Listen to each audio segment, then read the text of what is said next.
Remember to subscribe to our YouTube channel at NDN TV Nigeria. Click on the subscribe button and be the first to get notifications. Development, transformation, Niger Delta,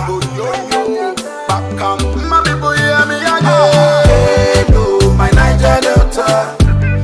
The Chief Judge of Edo State, Justice Daniel Okungbowa, has sworn in Mr. Omobayo Godwins as the new Deputy Governor of Edo State after the State House of Assembly on Monday impeached the state's Deputy Governor, Right Honorable Philip Shuaibu. The Constitution of the Federal Republic of Nigeria. The state's Chief Judge had set up a 7-man panel headed by retired Justice Stephen Omonua to substantiate the allegations of gross misconduct against Right Honorable Shuaibu.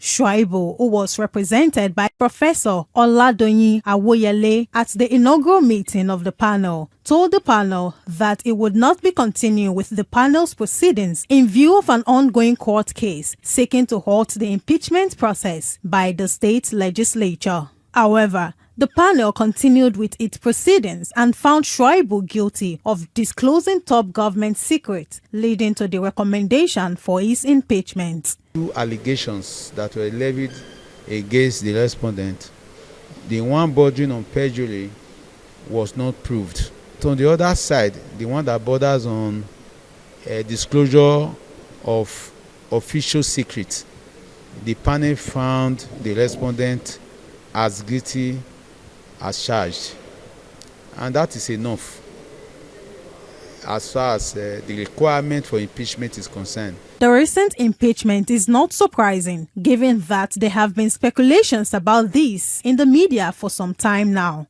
However, it is regrettable that the frail relationship between the deputy governor and his principal, Governor Godwin Obaseki, could not be salvaged. Many observers are concerned that the assembly has gone too far, questioning its motives for the impeachment even after repeated calls for caution against victimizing the deputy governor on the account of his legitimate ambition to contest the 2024 governorship election. Inside the Niger Delta,